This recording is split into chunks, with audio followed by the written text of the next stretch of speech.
جب ہمیں کوئی دکھ دیتا ہے، ہماری فیلنگس کو ہرٹ کرتا ہے، ہماری امید کو، اعتبار کو توڑتا ہے نا، تو ہمیں بہت شدید تکلیف ہوتی ہے۔ ہوتا ہے نا، ہم سب کے ساتھ ایسا ہو جاتا ہے کہ ہماری امیدیں ختم ہو جاتی ہیں۔ اچھا، اس صورت میں نا ہمارے پاس دو راستے ہوتے ہیں، یا تو ہم اسی شدت سے اس انسان کو ہرٹ کریں، جیسے کہ for every action there exist and equal reaction, بلکہ ہم اس سے زیادہ میگنیٹیوڈ سے اس کو ریئیکشن دے سکتے ہیں اور ہم اس سے بھرپور بدلا لے لیں، یا اس کے علاوہ ایک دوسرا طریقہ بھی ہو سکتا ہے۔ آج کی ویڈیو میں آپ لوگوں کے ساتھ میں نیگیٹو لوگوں کو ہینڈل کرنے کا طریقہ ڈسکس کروں گی کہ اگر آپ کے ارد گرد بھی نیگیٹو لوگ ہیں جو سانپ کی طرح زہریلے ہیں، تو ان سے آپ نے کس طرح سے نمٹنا ہے، کس طرح سے آپ نے اپنے مینٹل پیس کو سب سے اوپر رکھ کے اور ان لوگوں سے بچ کے نکلنا ہے، میں تو یہی کہوں گی۔ تو اسی حوالے سے آج کی ویڈیو ہے، ویڈیو کمپلیٹ واچ کیجیے گا تاکہ یہ پوائنٹس جو ہے نا، یہ آپ کی زندگی میں ایک پازیٹیو چینج لے کے آ سکے۔ السلام علیکم and welcome back to my YouTube channel. I hope کہ آپ سب خیریت سے ہوں گے۔ الحمدللہ میں بھی بالکل ٹھیک ہوں۔ اور جناب، آپ لوگوں کے ساتھ آج کے ویڈیو کے ٹاپک کے حوالے سے بات کرتے ہیں۔ تو بڑا سمپل سا ٹاپک ہے، لیکن بہت پاورفل ٹاپک ہے یہ، کیونکہ اس طرح کے لوگ نا ہم سب کی زندگی میں ہوتے ہیں، جو زندگی میں صرف نگیٹیوٹی لے کے آنے کے لیے آتے ہیں اور جو سانپ کی طرح کاٹتے ہیں۔ تو جناب چلیں اپنی ویڈیو کو باقاعدہ سے سٹارٹ کرتے ہیں۔ اچھا، جہاں سے بات میں نے سٹارٹ کی تھی نا، وہیں سے بات کو دوبارہ سے ہم کنٹینیو۔ اب چلتے ہیں جناب دوسرے راستے کی طرف۔ ایک راستہ تو میں نے آپ لوگوں کے ساتھ شیئر کر دیا، دوسرا راستہ کیا ہے، اس کے لیے نا ہم ایک چھوٹی سی سٹوری آج شیئر کرنے لگی ہوں۔ ایک سانپ تھا جو کہ بھوکا تھا اور کھانے کی تلاش میں نکلا ہوا تھا۔ رات کا وقت تھا، رینگتے رینگتے نا وہ ایک کارپینٹر کی دکان میں داخل ہو گیا۔ کارپینٹر یہ جو لکڑی کا کام کرتے ہیں۔ اچھا، وہ ادھر ادھر نا کھانے کی تلاش میں رینگ رہا تھا کہ اچانک کوئی چیز نا اس کے جسم کے ساتھ چبھی۔ اس کو ایسا فیل ہوا کہ جیسے اسے کسی چیز نے کاٹا ہے۔ تو وہ اصل میں کیا تھا، وہ ایک آری تھی جو فرش پہ پڑی رہ گئی تھی۔ سانپ جب اس کے اوپر سے گزرا تو اس کے جو دندے ہوتے ہیں جس سے وہ کاٹتا ہے، وہ اس کے جسم پہ نا اس سے کٹ لگ گیا تھا۔ اچھا، اب ظاہر آپ کو پتہ ہے کٹ کی تکلیف جو ہوتی ہے نا، اس کی شدت ہوتی ہے۔ حالانکہ وہ سانپ تھا، لیکن بہرحال سانپ کو نا بڑا غصہ آیا۔ وہ بجلی کی تیزی سے مڑا اور اس نے نا آری میں اپنے زہریلے دانت گاڑ دیے۔ اب یہاں پہ آپ دیکھیں کہ آری پہ دانت خود اس نے گاڑ دیے تو پھر کیا ہوا ہوگا۔ ایسا کرنے سے سانپ کا اپنا منہ زخمی ہو گیا، خون بہنے لگ گیا، اور آری کو تو کوئی نقصان نہیں پہنچنا تھا، ظاہر ہے وہ تو ایک آری تھی۔ اس نے سمجھا، یعنی سانپ نے سمجھا کہ شاید اس کا کوئی دشمن ہے۔ اس نے غصے میں آ کے نا اپنے جسم کو اس آری کے گرد لپیٹ ہی لیا۔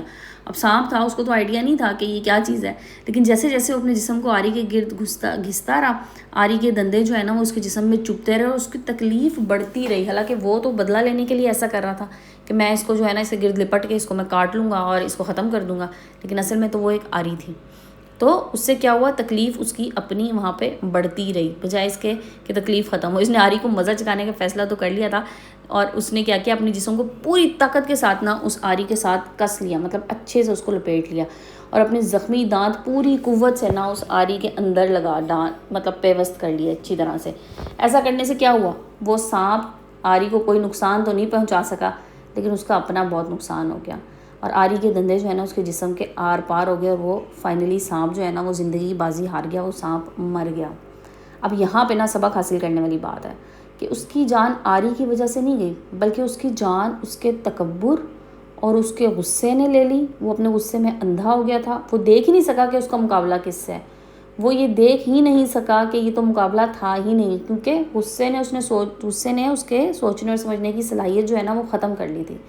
تو ہم انسان بھی ایسے ہی ہوتے ہیں زندگی میں نا، بعض دفعہ کسی تکلیف کا، کسی بات کا بدلہ لینے سے بہتر ہوتا ہے کہ ہم نا اس کو نظر انداز کر دیں، کیونکہ بہت سی چیزیں ایسی ہوتی ہیں، بہت سی تکلیفیں یا بہت سے معاملات ایسے ہوتے ہیں جس میں اگر آپ بدلہ لیں گے نا، تو بس آپ کی مثال بھی ایسی ہوگی کہ آپ اس آری کے ارد گرد اپنے آپ کو لپیٹ لیں گے، آپ اپنا نقصان کریں گے، اس آری کا کچھ بھی نہیں جائے گا۔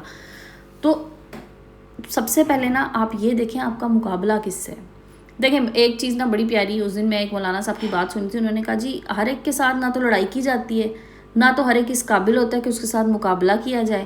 ہم لوگوں نے یہ سوچ لیا کہ ہم نے ہر ایک کے ساتھ مقابلہ کرنا ہے، تو جو مقابلے کے قابل ہی نہیں ہے، جو آپ سے لڑائی کے قابل ہی نہیں ہے، اس کے ساتھ لڑائی مت کیجیے۔ اچھا، ایک چیز میں آپ کو اور بتاؤں نا، زندگی میں نا ہر جنگ کو جیتنا ضروری نہیں ہوتا، کیونکہ کچھ جنگوں کو لڑنے میں نا ہمارا اتنا نقصان ہو جاتا ہے کہ اگر فائنلی آپ اس میں جیت بھی جائیں نا، تو آپ پھر بھی نقصان ہی اٹھا رہے ہوتے ہیں، اور ہر جگہ جنگ کی بھی نہیں جاتی۔ کچھ چیزوں کو نا چھوڑ دیا جاتا ہے۔ جنگوں میں جیت سے ہمارا نقصان اگر پورا نہیں ہوتا نا، تو پھر اس جنگ کو چھوڑ دیجیے۔ ان لوگوں کے ساتھ لڑنا، ان لوگوں کے ساتھ بحث کرنا چھوڑ دیجئے، جن کے ساتھ لڑنے سے آپ کو کوئی فائدہ نہیں ہوگا، الٹا آپ کا نقصان ہونے والا ہے۔ ہم یہی بھی غلطی کرتے ہیں، ہم ہر ایک کے ساتھ لڑنے لگ جاتے ہیں، ہم ہر ایک کے ساتھ مطلب ہماری اگر کسی نے ہمیں برا کہہ دیا تو ہماری کوشش ہوتی ہے اپنے اس کو گھر تک پہنچا کے ہیں۔ غلط بالکل بھی نہیں۔ ہر ایک کے ساتھ جھگڑا کر کے، ہر ایک کے ساتھ خود کو جسٹیفائی کرنے کا کوئی فائدہ نہیں ہوتا۔ بعض لوگ اگر غلط ہے نا اور انہوں نے سوچ لیا وہ ساری زندگی غلط رہیں گے، آپ جتنی مرضی کوشش کر لیں وہ سیدھے نہیں ہو سکتے۔ وہ اپنا نقصان کر رہے ہیں، کر لینے دیں، آپ نے کوشش کر لی، ایک بار چھوڑ دیجئے۔ اچھا، اگر کوئی آپ کو دکھ پہنچائے، کوئی آپ کو تکلیف دے، آپ کو ہرٹ کرے، تو آپ نہ نظر انداز کر دیں، آپ آگے بڑھ جائیں، کیونکہ زندگی میں نا آگے بڑھ کے بہت کچھ حاصل کر سکتا ہے انسان، بجائے اس کے کہ آپ اس پہ غصہ کریں، اسے غلط ثابت کرنے کے لیے اپنا ٹائم اور انرجی ضائع کریں۔ کیونکہ جس نے اپنے آپ کو ٹھیک مان لیا نا، جس نے اپنی غلطی کو غلطی نہیں ماننا، جس نے اپنے آپ کو درست نہیں کرنا، اسے آپ جتنی مرضی کوشش کر لیں وہ درست نہیں ہو سکتا۔ اور ایک بات ہمیشہ یاد رکھیے گا، ہدایت اس کو ملتی ہے جو اللہ تعالیٰ سے ہدایت کا طلبگار ہوتا ہے۔ جو ہدایت کا طلبگار نہیں ہے نا، اس کے ساتھ آپ جتنی مرضی کوشش کر لیں، اچھے برے طریقے سے، جس طریقے سے، وہ سیدھے راستے پہ نہیں آ سکتا۔ اگر کسی نے آپ کو تکلیف دی ہے تو آپ ہمدردی سے اس کے بارے میں سوچ لیجئے۔ آپ نے ہو سکتا ہے آج کا دن برا گزرا ہو، اس کے سارے دن کہ اس کا اگر آج کا دن برا گزرا ہو تو اس کے سارے دن اسی طرح پوری زندگی اس کی بری گزری ہو، تو وہ اپنی زندگی کیونکہ وہ مشکل حالات کا سامنا کرتا ہوا ہے تو اس کے حالات نے اس کے اندر لہجے میں یا اس کی شخصیت میں تلخی بھر دی ہو، یہ سوچ لیجئے۔ یہ سوچ کے نا اگر آپ آگے بڑھ جائیں گے نا تو پھر آپ کو خود بھی ذہنی طور پہ آپ پرسکون رہیں گے، کیونکہ بعض لوگ جو تلخی آپ کے سامنے دکھا رہے ہوتے ہیں نا، یہ ان تمام چیزوں کا رد عمل ہوتا ہے جو ان کی زندگی میں ان کے ساتھ ہو چکا ہوتا ہے۔ اس لیے یہ سوچ کے، یہ سمجھ کے آپ نظر انداز کر دیجئے کہ پتہ نہیں اس کی زندگی میں کتنے مسائل ہوں گے، کتنی پریشانیاں ہوں گی، یا اس کی زندگی میں ایسی کون سی چیزیں نیگیٹو بہت زیادہ آئی ہوں گی جس کی وجہ سے یہ یہاں اس حال تک پہنچ گیا ہے اور یہ نقصان دہ ہو گیا۔ یہ آسان بات ہے، میں آپ کو بتاؤں، بجائے اس کے کہ آپ ایسے شخص سے بدلہ لیں۔ اور بعض دفعہ نا خاموشی ضروری نہیں ہے، خاموشی کا یہ مطلب نہیں ہوتا کہ تعلقات اور رشتے ختم ہو جائیں۔ بعض دفعہ نا ایک دوسرے کو سپیس دینے کے لیے بھی خاموشی اختیار کر لی جاتی ہے کہ دوسرے بندے کو اس کا سپیس مل جائے۔ اگر کوئی بندہ یہ چاہ رہا ہے کہ اس کو تھوڑا ٹائم مل جائے، اسے ٹائم دے دیجئے، کیا پتہ اس کو ٹائم دینے سے اس کو عقل آ جائے، کیا پتہ اس کو ٹائم دینے سے اس کی زندگی میں وہ کچھ ایسا سمجھ لے، کچھ ایسا سیکھ لے جس سے وہ اپنے آپ کو بہتر کر سکے، اور جب اپنے آپ کو بہتر کر لے تو اس کے تعلقات سب لوگوں سے اچھے ہونا شروع ہو جائیں۔ ہو سکتا ہے نا ایسا؟ دیکھیں، شکوہ کرنے سے کیا ہوتا ہے؟ کچھ نہیں۔ غصہ کرنے سے کیا ہوتا ہے؟ کچھ بھی نہیں۔ رونے سے کیا ہوتا ہے؟ کچھ بھی نہیں ہوتا۔ ناراض ہونے سے کیا ہوتا ہے؟ یہاں بھی کچھ نہیں ہوتا۔ مان کرنے سے کیا ہوتا ہے؟ کچھ نہیں ہوتا۔ یہ سب وہاں ہوتا ہے جہاں خیر آپ تکلیف میں ہو، کسی کو بتانے سے کم نہیں ہوگی۔ آپ کو بخار ہے، خود ہی ٹھیک ہو جائے گا، لوگ آپ کی مسلسل بیماری کا سن کے بیزار ہو جائیں گے، آپ کو کسی کی ضرورت ہے، لوگ مصروف ہو جائیں گے، یہ کہہ دیں گے بھی نیند آئی ہے، کوئی آپ کی تکلیف کا اندازہ نہیں لگا سکتا۔ بتانے سے گریز کیجئے، کہنے سے گریز کیجئے، بار بار لوگوں کو کہیں گے کوئی فائدہ نہیں ہے، کچھ بھی نہیں ہوگا۔ کوئی آپ کے ساتھ نیگیٹو ہے، چھوڑ کے آگے بڑھ جائیں، بجائے اس کے کہ آپ اس کو کہہ کے اس کو یہ بات یاد دلانے کی کوشش کریں، اور یہ بات آپ اس کو سمجھانے کی کوشش کریں کہ نہیں جی آپ ٹھیک ہو سکتے ہیں، یا آپ نے میری زندگی میں یہ والا زہر گھولے۔ دیکھیں، کبھی آپ زندگی سے تنگ ہو جائیں نا تو یہ بات یاد رکھیے گا کہ جب خون کے رشتے دل دکھائے نا تو آپ نے حضرت یوسف علیہ السلام کو یاد کر لینا ہے، جن کے بھائیوں نے انہیں کنویں میں پھینک دیا تھا۔ اس سے زیادہ کیا ہو سکتا ہے؟ اگر نبیوں کے ساتھ ایسا ہو سکتا ہے، ہم تو عام سے انسان ہیں۔ جب آپ کو لگے کہ کوئی جھوٹا الزام لگا رہا ہے یا بہتان لگایا جا رہا ہے آپ پہ، تو یاد رکھیے حضرت عائشہ کو۔ جب آپ کو لگے کہ بیماری کی وجہ سے آپ کے جسم میں درد ہے، تو ہائے ہائے کرنے سے پہلے ایک بار حضرت ایوب کو یاد کر لیجیے گا جو کہیں زیادہ بیمار تھے۔ تو یہ چیزیں اگر آپ اپنی زندگی میں خود سوچ لیں نا تو آپ پازیٹیوٹی کی طرف جائیں گے۔ اگر آپ نے بدلہ لینے کا سوچ لیا تو پھر زندگی جو ہے نا وہ آپ لوگوں کے ارد گرد ہی اپنی گھماتے رہیں گے، اور یہی لوگوں سے توقعات ہی وابستہ کریں گے۔ اور لوگوں سے اچھے تعلقات رکھنے کا نا سب سے آسان طریقہ یہ ہے کہ آپ ان سے توقع ہی نہ رکھیں کہ وہ آپ کی طرح سوچیں گے، آپ کی طرح بنیں گے۔ ہر شخص نا اپنی طرح کا ہوتا ہے، اس کی اپنی سوچ ہوتی ہے، اپنی عادتیں ہوتی ہیں۔ اگر آپ انہیں وہی سمجھو گے جو آپ خود ہیں تو آپ کو مایوسی ہوگی۔ لوگوں کو قبول کرنا سیکھ لیجئے، جو لوگ جس طرح سے ہیں ان کو اسی طرح اپنی زندگی میں قبول کیجئے، آپ کی زندگی میں آسانی ہوگی۔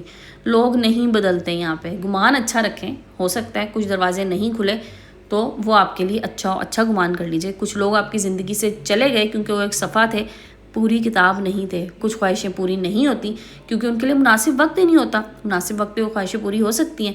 کچھ دعائیں قبول نہیں ہوتی کیونکہ اللہ تعالیٰ بہتر جانتا ہے کہ ہمارے لیے کیا چیز فائدہ مند ہے، کیا چیز نقصان دہ. اور کچھ مواقع ضائع ہو گئے نا زندگی میں اگر, تو یاد رکھیے کامیابی سے زیادہ آپ کو تجربے کی ضرورت تھی. اور کچھ درد اتنے طویل ہوتے ہیں کہ آنے والی خوشی اس سے زیادہ لمبی ہو جاتی ہے, لیکن ہم دردوں کو ہی محسوس کرتے رہتے ہیں, آنے والی خوشیوں کو محسوس نہیں کرتے. بس آپ نے کیا کرنا ہے, آپ نے خوبصورت گمان رکھنا ہے, مثبت سوچ رکھنی ہے, کیونکہ مثبت سوچ والوں کی زندگی جو ہوتی ہے نا خوشگوار ہوتی ہے. نیگیٹو لوگ آپ کی زندگی میں ہیں تو کوشش کریں آپ ان سے دور ہو جائیں. دور نہیں ہو سکتے تو اپنی زندگی میں پازیٹیوٹی لے کے آئیں, اپنے آپ کو پازیٹیو رکھیں, اپنے گمان کو پازیٹیو رکھیں, اپنے کام کو پازیٹیو رکھیں. اسی میں آپ کی کامیابی ہے, اسی سے ہی آپ زندگی میں آگے بڑھ سکتے ہیں. ورنہ نیگیٹو لوگوں کے پیچھے بھاگتے رہے, ان سے بدلہ لینا ہے, ہر بات پہ بدلہ لینا ہے, نہیں ہوتا. ہر بات پہ آرگیومنٹ نہیں ہوتا, ہر بات پہ بدلہ نہیں ہوتا. ہر نیگیٹو انسان کے ساتھ اس طرح سے نہیں چلا جاتا جیسے وہ خود ہے, اور ہر نیگیٹو کو پازیٹیو کرنے کی کوشش بھی نہیں کی جاتی زندگی میں. جو جیسے چل رہا ہے اس کو ویسے چلنے دیں, زندگی کو آسان بنائیں, اپنی زندگی میں آسانیاں پیدا کریں. دوسروں کی زندگیوں میں آسانیاں پیدا کریں گے تو اللہ تعالیٰ آپ کی زندگی میں آٹومیٹیکلی آسانیاں دے دے گا. تو بس جناب یہی آسانی کا چھوٹا سا فلسفہ, اس کو یاد رکھیے گا. یہی کامیابی کے اصول ہیں, یہی اپنی زندگی میں اپنے ذہن کو پرسکون رکھنے کے اصول ہیں. تو جناب یہ تھی میری آج کی ویڈیو. ہوپ فلی آپ لوگوں کو پسند آئی ہوگی. ویڈیو پسند آئے تو لائک اینڈ شیئر کر دیجیے گا. چینل پہ نئے ہیں تو چینل کو سبسکرائب کر کے جائیے گا. انشاءاللہ کل پھر ملیں گے نئے ٹاپک کے ساتھ. اپنا خیال رکھیے گا, دعا میں یاد رکھیے گا. جزاک اللہ, ٹیک کیئر اینڈ اللہ حافظ.